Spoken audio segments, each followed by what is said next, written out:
Hello guys, welcome back to my YouTube channel SKM study a way of success. मैं हूं आपका educator Shivam Mishra. आपका स्वागत करते हैं आपके अपने यूट्यूब चैनल SKM स्टडी पे। और यहां पे लेके आए क्लास 12th बायोलॉजी का। जी हां, ये जो बायोलॉजी का पेपर है ये आपका जो 2022 का एग्ज़ाम हुआ है उसका है। देख सकते हैं 2022 का एग्ज़ाम हुआ है उसका है। पेपर सेट क्या है? 348 GS जो है आपका ये पेपर सेट है। और अगर इस पेपर को तैयार करते हैं तो ये समझ लीजिए कि 20 से 25 जो प्रतिशत प्रश्न होते हैं, जो 20 से 25 प्रतिशत प्रश्न होते हैं वो आपके पिछले पेपर, जो पिछले साल का पेपर होता है वहीं से पूछा जाता है, वहीं से आता है। इसलिए आप इस पेपर को तैयार कर लें। 70 में 70 आपका टारगेट है। तो इसका जो PDF है, इसका PDF मैं अपने टेलीग्राम चैनल SKM स्टडी पे भेज दूंगा। जी हाँ, SKM स्टडी टेलीग्राम चैनल पर इस पेपर का PDF मिल जाएगा, जाके डाउनलोड कर लीजिएगा। Link in the description box, जो आपके टेलीग्राम चैनल का लिंक है वो डिस्क्रिप्शन बॉक्स के अंदर दिया गया है। तो जाके वहाँ से आप ज्वाइन कर लें और इस पेपर को आप तैयार कर लें। जी हाँ, अगर आपका 70 में 70 टारगेट है कि मुझे सर 70 में 70 लेके आना है तो इस पेपर को आपको ज़रूर से ज़रूर तैयार करना है। इस बात की 100% गारंटी है प्यारे बच्चों की, इससे बाहर आपका एक भी नहीं आएगा, इसी के अंतर्गत आएगा, ऐसे ही आएगा। क्योंकि आपका जो पेपर होते हैं वो सेम ही बनाए जाते हैं। ऐसा नहीं है कि वो पेपर में परिवर्तन किए जाएंगे। वो हर साल पेपर का जो सीक्वेंस रहता है, बनाने का पैटर्न रहता है, वो सेम टू सेम होता है। बस जो आपके प्रश्न रहते हैं वो थोड़े से बदल दिए जाते हैं। ये समझ लीजिए कि 20 से 25% प्रश्न आप यहाँ से फंस सकते हैं। इसलिए इस पेपर को आप जरूर से ज़रूर तैयार कर लें। और 12th की बायोलॉजी के लिए भी मैं शॉर्ट नोट्स बना रहा हूँ। जी हाँ, एक शॉर्ट नोट्स का वीडियो आएगा, उसमें पूरा मैं आपको चैप्टर 1 शॉर्ट नोट्स में एक ही वीडियोज़ में चैप्टर 1 खत्म करूँगा। चैप्टर 2, चैप्टर 3 ऐसे करके जितने भी आपके चैप्टर हैं 1 से 16 तक मैं पूरा खत्म कर दूंगा। वो भी 70% सिलेबस के आधार पर ही मैं पढ़ाऊँगा। और ये जो पेपर मैं यहाँ पे बता रहा हूँ ना, ये जो पेपर आप क्लास 12 बायोलॉजी का देख रहे हैं ये 70% सिलेबस पर ही है। और जो हिंदी का भैया 100 में 100 टारगेट वाला मैं लेके आ रहा हूँ, और ये 100 में 100 टारगेट वाला जो पिछले साल का पेपर होगा, फुल सोल्यूशन क्या होगा? फुल सोल्यूशन वीडियो आने वाला है। फुल सोल्यूशन, पूरे पेपर का फुल सोल्यूशन वीडियो आज आपको मिलेगा। तो इसके लिए बिल्कुल आप टेंशन फ्री हैं, बस आप पढ़ाई फोकस करें। क्योंकि अब आपके पास टाइम कम बचा हुआ है। टाइम कितने हैं? 4 से 5 महीने का वक्त है। और इसी 4 से 5 महीने के वक्त में आपको अच्छा नंबर स्कोर करने की ज़रूरत है। और बिल्कुल आपका नंबर स्कोर होगा, इसकी 100% गारंटी हमारी है। 70 में 70 आपको दिला के रहेंगे, 1 रुपये दिए बिना। जी, यहाँ पे 1 रुपये कोर्स खरीदने की ज़रूरत नहीं है, मैं पूरा आपको फ्री में ही करवा दूंगा। इसलिए आपको कोर्स खरीदने की ज़रूरत नहीं है।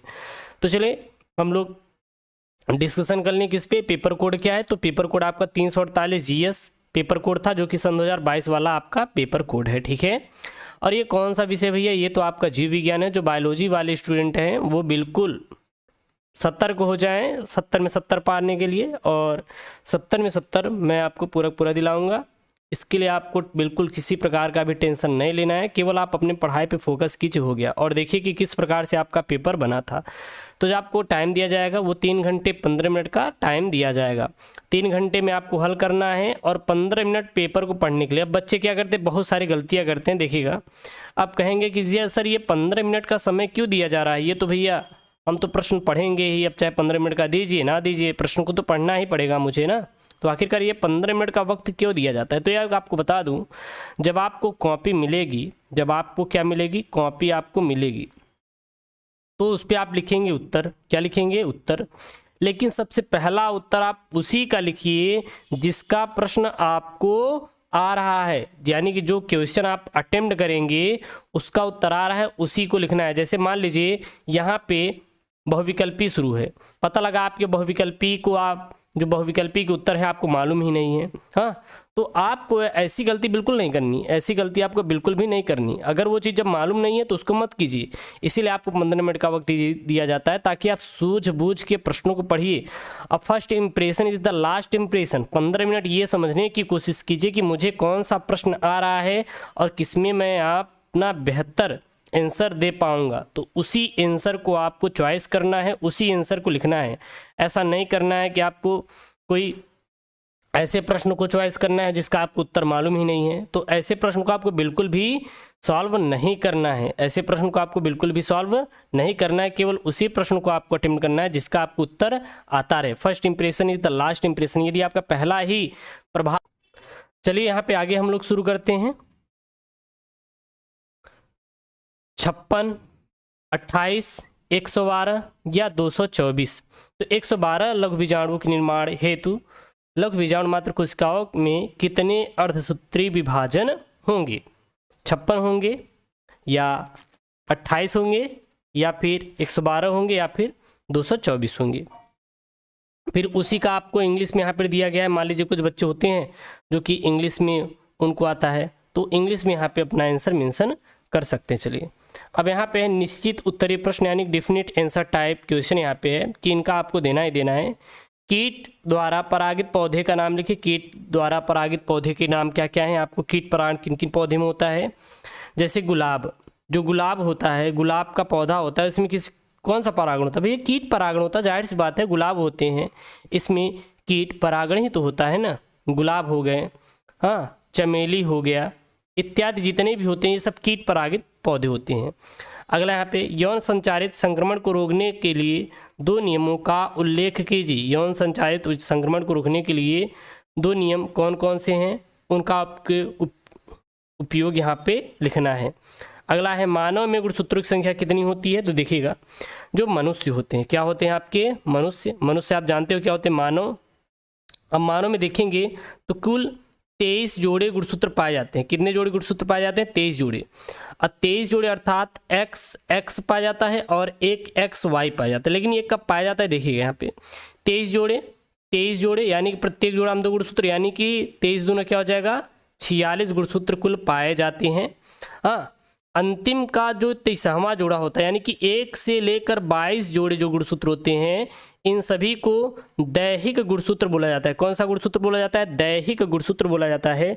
लेकिन अंतिम का जो 23वां जोड़ा गुणसूत्र होता है, इसे हम लोग क्या बोलते हैं? इसे हम लोग लैंगिक गुणसूत्र बोलते हैं। 1 से लेकर 22 जोड़े गुणसूत्र क्या होते हैं? दैहिक या फिर कायिक गुणसूत्र बोलते हैं। क्या बोलते हैं? दैहिक या कायिक। लेकिन अंतिम का जो 23वां जोड़ा गुणसूत्र होता है उसे हम लोग लैंगिक गुणसूत्र कहते हैं।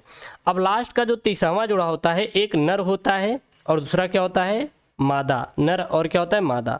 नर में XY पाया जाता है और मादा में कौन सा पाया जाता है? XX पाया जाता है। तो आप कह सकते हैं कि मानव में गुणसूत्रों की संख्या कुल कितनी होती है? तो 46 होती है। कितनी होती है? 46। जोड़े में बात करें तो कुल कितनी होती है? 23 जोड़े होते हैं। कितने जोड़े होते हैं? 23 जोड़े होते हैं। तो ये सब कुछ इंपॉर्टेंट वाले पॉइंट होते हैं जिसको आपको याद रखने की ज़रूरत है। और बहुत ही सिंपल पेपर आएगा, ऐसा नहीं कि बहुत ही आपका टफ पेपर बोर्ड में पूछ लिया जाए। बहुत ही सिंपल पेपर आएगा, आप बस अच्छे से अगर पढ़ लेंगे तो आप उसका आंसर आसानी से दे पाएंगे। परजीवियों द्वारा उत्पन्न किन्हीं 2 रोगों के नाम लिखिए कि परजीवी द्वारा कौन कौन से 2 रोग उत्पन्न होते हैं। राष्ट्रीय उद्यानों की स्थापना है तो 2 उद्देश्यों को आपको लिखना है। अब यहाँ पे है right the name of the plant pollination by insect, mention 2 method for controlling 6 transmitted infections. तो यहाँ पे आप इंग्लिश के जो बच्चे हैं वो उत्तर दे सकते हैं। अब यहाँ पे अति लघुत्तरीय प्रश्न आएगा और अति लघुत्तरीय जो प्रश्न आएगा ये 2-2 अंक वाले आएंगे। कितने अंक वाले अति लघुत्तरीय प्रश्न हैं? तो बच्चों यहाँ पे 2-2 अंक वाले अति लघुत्तरीय प्रश्न हैं। आपको 2-2 अंक में इनका उत्तर देना रहेगा, ठीक है ना। 2-2 अंक में आप आसानी से उत्तर दे दीजिएगा। बहुत ज़्यादा टफ पेपर नहीं रहेगा, बहुत ही सिंपल पेपर रहेगा। बस आपको यही रहेगा कि थोड़ा सा आपको पढ़ने की ज़रूरत रहेगी और आपको ज़्यादा उस पर कुछ करने की ज़रूरत नहीं रहेगी। क्लियर है ना। तीसरा यहाँ पे पक्षी तथा भक्ष्य को परिभाषित कीजिए तथा शाकाहारियों को संक्षेप में वर्णन कीजिए। शाकाहारियों को क्या करना है? यहाँ पे संक्षेप में इनका वर्णन करना है। 2 अंकों का पेपर है, प्रश्न है। अगला है सहभोजिता से आप क्या समझते हैं? एक उदाहरण दे दीजिए कि सहभोजिता क्या होती है। उनका आपको उदाहरण लिखने के लिए यहाँ पे पूछा है। अगला है यहाँ पे अनुकूलन किसे कहते हैं? स्पष्ट कीजिए कि लवण मृदोद्भिद पौधे अपने वातावरण के अनुकूल होते हैं। यहाँ पे 2 अंकों का यहाँ पे प्रश्न आया हुआ है। क्लियर है ना। कहीं से कोई अगर प्रॉब्लम क्रिएट हो रही है तो बिल्कुल आप कमेंट कर देंगे, बता देंगे कि सर प्रॉब्लम क्रिएट हो रही है, मैं आपको उत्तर दे दूंगा। मानव शुक्राणु का एक नामांकित चित्र आपको बनाइए और मेंडल के प्रभाविता के नियम का वर्णन कीजिए। अब देखिए, अब ये मानव का शुक्राणु में क्या होता है कि सबसे ऊपर वाला क्या होता है? शीर्ष होता है, फिर बीच में इसका मध्य भाग होता है और नीचे क्या होता है? पूंछ होता है। क्या होता है? पूंछ होता है। बीच में माइटोकॉन्ड्रिया पाया जाता है। क्या पाया जाता है? माइटोकॉन्ड्रिया पाया जाता है। इसी प्रकार आप नामांकित चित्र बना सकते हैं। अब ये मेंडल के प्रभाविता का नियम है क्या, उसको थोड़ा देख लेते हैं। तो देखिए, एक प्रभावी होता है और दूसरा क्या होता है, अप्रभावी। ये सारा सर मैं करवा दूंगा, बिल्कुल आप टेंशन मत लीजिएगा। एक प्रभावी होता है, दूसरा क्या होता है, अप्रभावी। जब प्रभावी अप्रभावी आपस में मिलते हैं तो उसमें प्रभावी के ही लक्षण दिखाई देते हैं और इसे क्या कहते हैं, प्रभाविता का नियम कहते हैं, बस। और आपको कुछ लिखने की जरूरत नहीं, क्योंकि ये 2-2 अंक वाले हैं, तो इसलिए इनका बहुत ही सिंपल तरीके से आप आंसर देंगे। बहुत ज़्यादा इसमें आपको छापने की जरूरत नहीं है, ऐसा नहीं कि आपको छाप देना है। अब देखिए, 3 नंबर का पेपर होता है, अब 3 नंबर का प्रश्न होता है। बहुत बच्चे इसी 3 नंबर को कम से कम 5 पेज में लिख के चले आते हैं। तो ऐसा नहीं कि आप 5 पेज में लिख दिए तो 3 में आपको 10 नंबर मिल जाएगा, ऐसा कुछ नहीं है। जितने नंबर का प्रश्न है उतना ही नंबर मिलेगा।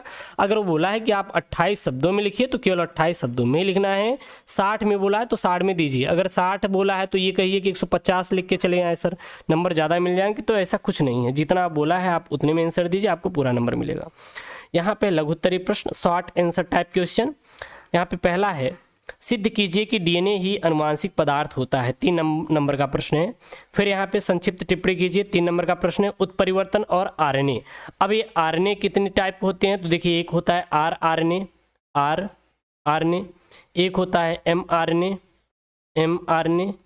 एक होता है आपका टीआरएनए। क्या होता है, टीआरएनए, यानी कि ट्रांसफर आरएनए होता है। क्या होता है, ट्रांसफर आरएनए होता है। तो इसको आपको टिप्पणी करने के लिए देगा, तो पहले इसकी परिभाषा लिख दीजिएगी कि यह आरएनए से ही डीएनए बनता है। क्लियर है, ऐसी आप बना के लिख सकते हैं। और इससे आपका प्रोटीन का निर्माण होता है। आरएनए खोज जिसने की थी, आरएनए निम्नलिखित प्रकार का होता है, ribosomes RNA, messenger RNA, transfer RNA, इसी प्रकार आप लिख सकते हैं। अगला यहाँ पे बीज तथा फल विकास के महत्व का उल्लेख कीजिए, 3 नंबर मिलेगा। अगला है बायोपेरेसी एवं पेटेंट के संक्षेप में व्याख्या कीजिए, आपको ये भी 3 नंबर का आपका पूछा जाएगा पेपर में, ठीक है।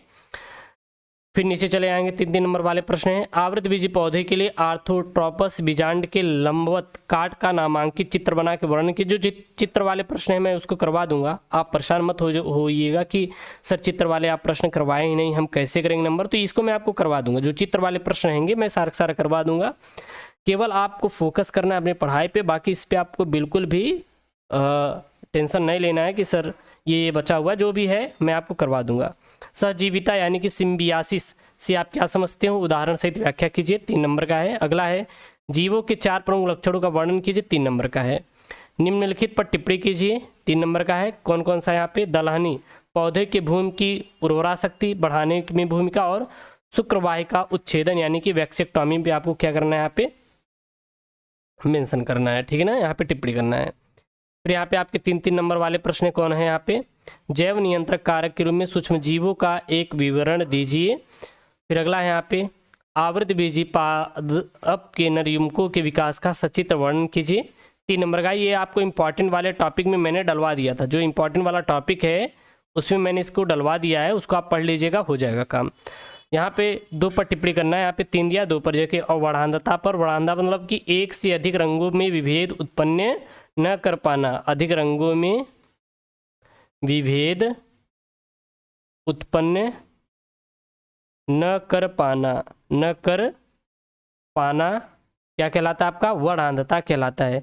मधुमक्खी में लिंग निर्धारण की, आपका मधुमक्खियों में लिंग निर्धारण कैसे होता है, ये इंपॉर्टेंट है। इसमें एक पॉइंट है, वो क्या है, लिंग निर्धारण। जी हाँ, लिंग निर्धारण वाला आपका इंपॉर्टेंट टॉपिक है, तो इसको आप पढ़ लीजिएगा। डीएनए फिंगरप्रिंटिंग किसे कहते हैं, इसको बता दीजिएगा। डीएनए फिंगरप्रिंटिंग का ये होता है, जैसे देखते होंगे आप लोग, मर्डर, रेप जैसे बलात्कार हो जाते हैं तो उसमें किसके द्वारा व्यक्ति की पहचान की जाती है, मतलब कि कौन ये व्यक्ति किया है, वो डीएनए फिंगरप्रिंटिंग के द्वारा ही किया जाता है, या फिर चोरी हो जाती है तो इसके द्वारा करते हैं। अनुवांशिक विकार किसे कहते हैं, उनके लक्षणों का संक्षेप वर्णन कीजिए। आप देखते होंगे जैसे कि मंगोलियन जड़ता हो गया, डाउन सिंड्रोम, टर्नर सिंड्रोम, हाँ, ये सब क्या होते हैं, ये अनुवांशिक विकार के कारण होते हैं, जिनमें क्या होता है, गुणसूत्रों की संख्या में वृद्धि या फिर कमी होने के कारण उत्पन्न हो जाता है। तो ये जितने भी आपके प्रश्न हैं काफ़ी इंपॉर्टेंट है। फिर यहाँ पे विस्तृत उत्तरीय प्रश्न आ जाएंगे, लॉन्ग आंसर टाइप क्वेश्चन, और सारे प्रश्न 5 नंबर हैं। और ये तो काफ़ी इंपॉर्टेंट है, जैव प्रौद्योगिकी वाला, कि मानव कल्याण में जैव प्रौद्योगिकी के योगदान का संक्षेप में उल्लेख कीजिए। अथवा में आप ये कर सकते हैं, 2 पर संक्षेप में उल्लेख करना है। बीटी बेसिलस थ्रिएंजेंसिस क्या होता है, इंसुलिन के बारे में और जीन थेरेपी के बारे में बताना है। ये तीनों के तीनों जो है यहाँ पे 2.5 अंकों का नंबर वाले हैं। अगर आप 2 प्रश्न करेंगे तो आपको आसानी से 5 नंबर यहाँ पे कवर हो जाएगा। क्लियर है। उसके बाद नीचे की ओर देखेंगे तो यहाँ पे कुछ 5-5 नंबर वाले प्रश्न हैं। यहाँ पे पारिस्थितिक अनुकूलन किसे कहते हैं? सिद्ध कीजिए कि मरुद्भिद पौधे अपनी आंतरिक रचना के आधार पर पर्यावरण के अनुकूलन है। यहाँ पे 5 नंबर का है। अथवा में आप लिख सकते हैं 5 नंबर का प्रश्न है। एलर्जी क्या होता है? स्तन ग्रंथि क्या होती है? एकल कोशिका प्रोटीन यानी कि ACP क्या होता है? यहाँ पे टिप्पणी लिखने के लिए यहाँ पे 5 अंक यहाँ पे आपको आसानी से मिल जाएंगे। क्लियर है। हो गया। 1-2 प्रश्न और नीचे बचे हुए हैं और यहाँ पे अंतिम लास्ट वाला है। यहाँ पे जैव विविधता को परिभाषित कीजिए और इसके महत्व पर प्रकाश डालिए। 5 अंकों का है। अथवा पर्यावरण से आप क्या समझते हैं और इसको साफ तथा स्वच्छ बनाए रखने के लिए कुछ उपायों का आपको उल्लेख करना है। हो गया। और ये रहा, आप पेपर देख लीजिए कि बहुत ही सिंपल पेपर है, ज़्यादा टफ भी नहीं है। बस ये है कि जो बच्चा पढ़ा रहेगा वो अच्छा नंबर स्कोर करेगा, जो नहीं पढ़ा है वो अच्छा नंबर स्कोर नहीं कर पाएगा। तो अगर इस पेपर को तैयार करेंगे तो ये समझ लीजिए कि 20 से 25% यहाँ पे प्रश्न आपके रिपीट किए जाएंगे। तो ये इंपॉर्टेंट वाला आपका पेपर है, तो इसलिए आप इसको ज़रूर से ज़रूर वीडियो को देख लें। कहीं पे कोई भी डाउट हो रहा है, कोई चीज़ समझ में नहीं आ रही है तो बिल्कुल आप पूछ सकते हैं कमेंट करके। और कहीं से कोई भी आपको प्रॉब्लम क्रिएट हो तो बिल्कुल आप कमेंट कर सकते हैं। आज का वीडियो लाइक केवल 10,000 वीडियो लाइक टारगेट है और मैं आशा करता हूं कि आप लोग लाइक ज़रूर कर देंगे। ओके दोस्तों, थैंक यू, जय हिंद, टेक केयर, बाय बाय।